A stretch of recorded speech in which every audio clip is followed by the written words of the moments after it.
and welcome to BBC World, the voice of Pan-Africanism, with the latest news highlights of the hour. I am Tabitha John. Do stay with us.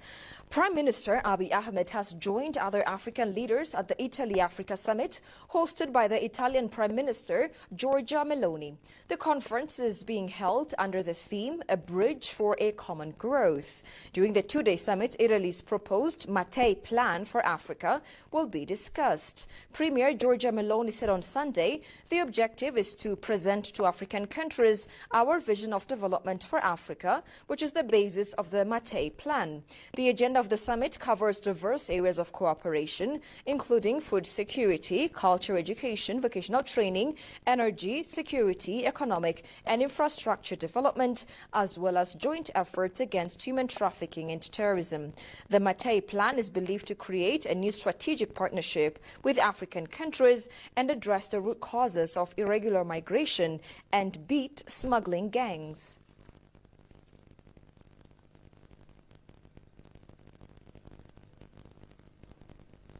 Director General of the United Nations Industrial Development Organization, UNIDO, Gerd Muller, said Ethiopia has been becoming a model for African countries and for the whole world in its effort to realizing food self-sufficiency and achieve the goal of zero hunger.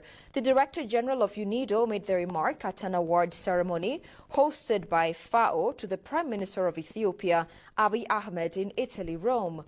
On the occasion, Gerd Muller congratulated Ethiopia and its Prime Minister Abiy Ahmed for the great success in the sector of food security, as UNIDO shares the common goal of zero hunger. The efforts being undertaken in Ethiopia to achieve the vision of zero hunger has really been showing great progress, citing the nation's achievement in doubling the yield in the sector of food and becomes an exporter. The pledged UNIDO's continued support to Ethiopia on its efforts to become self-sufficiency. He added that Ethiopia becomes something like a model for African countries and for the whole world.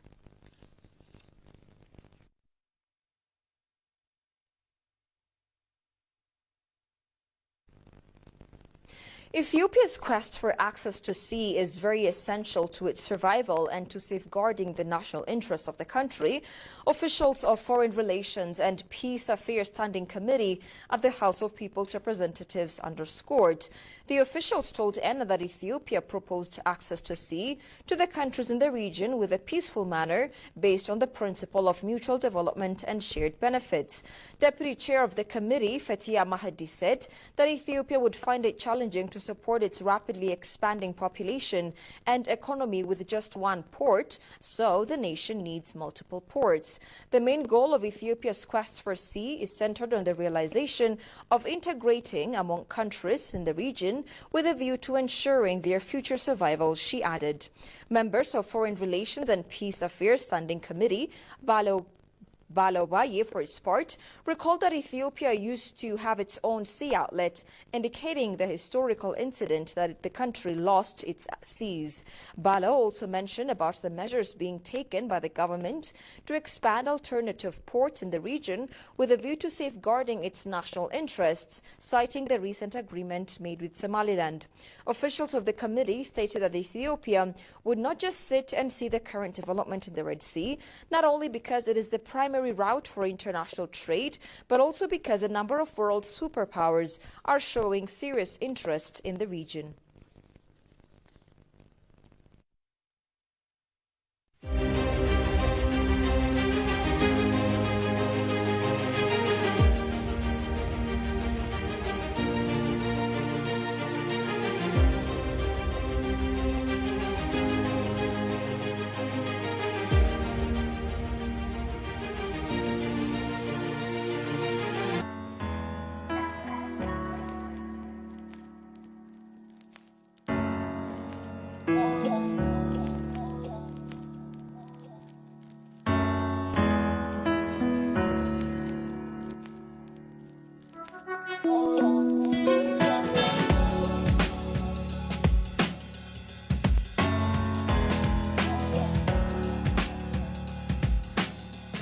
Welcome to Amsterdam.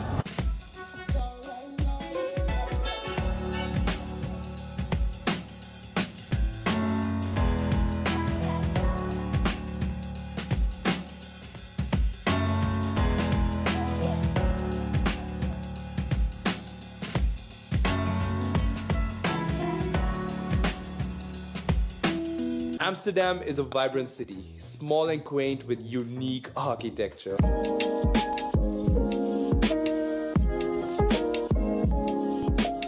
And everybody rides bicycles.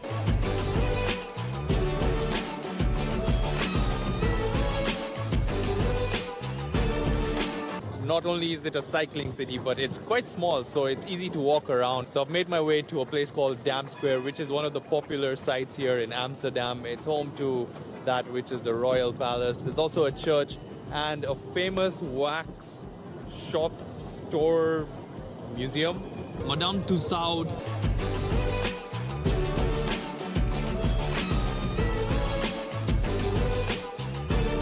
I have just made my way to this place here called Albert Kuip Market, which is this open air market, and they sell like almost everything from clothes, food, fruits, flowers.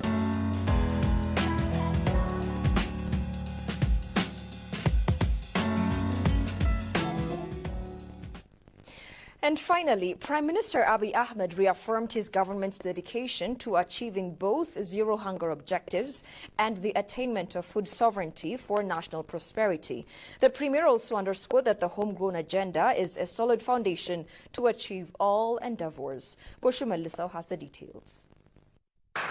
I'm honored to present His Excellency Abiy Muhammad Ali, Prime Minister of the Federal Democratic Republic of Ethiopia.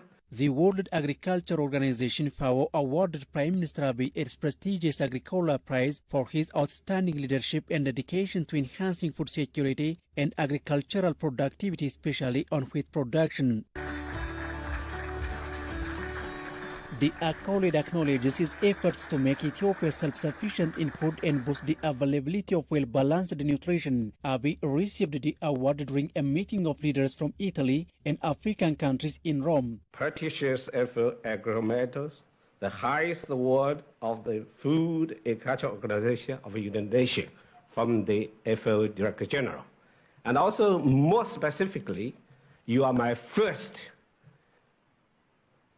offer and to you and from Africa continent. Since I come to the office, I met this first, specially deserved for you and for your continent. Addressing the award ceremony, the Premier expressed his gratitude and reaffirmed Ethiopia's commitment to ongoing endeavors in achieving food self-sufficiency.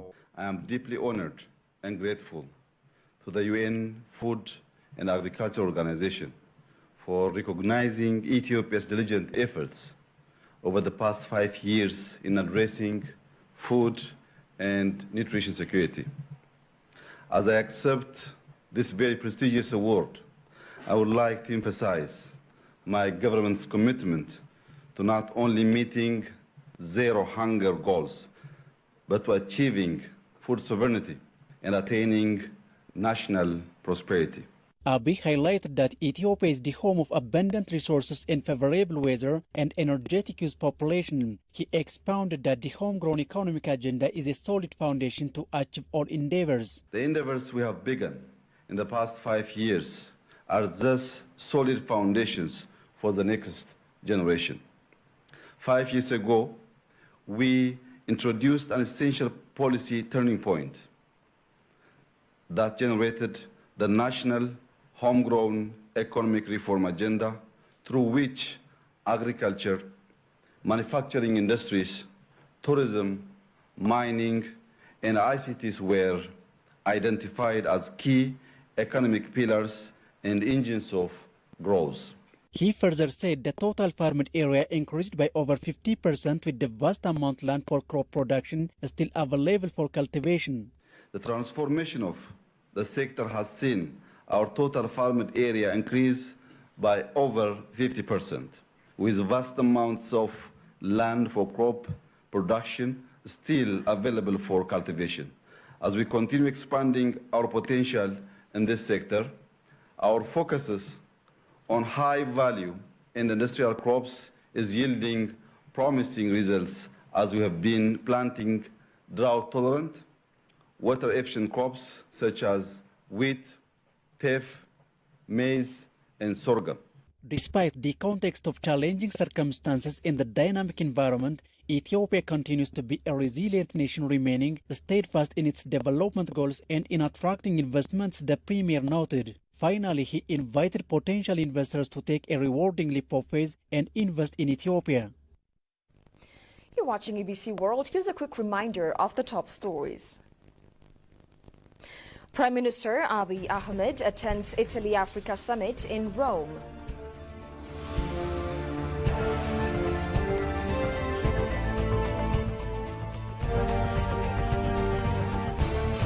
And UNIDO says Ethiopia becomes model for African countries and world in its effort to ensure food self-sufficiency.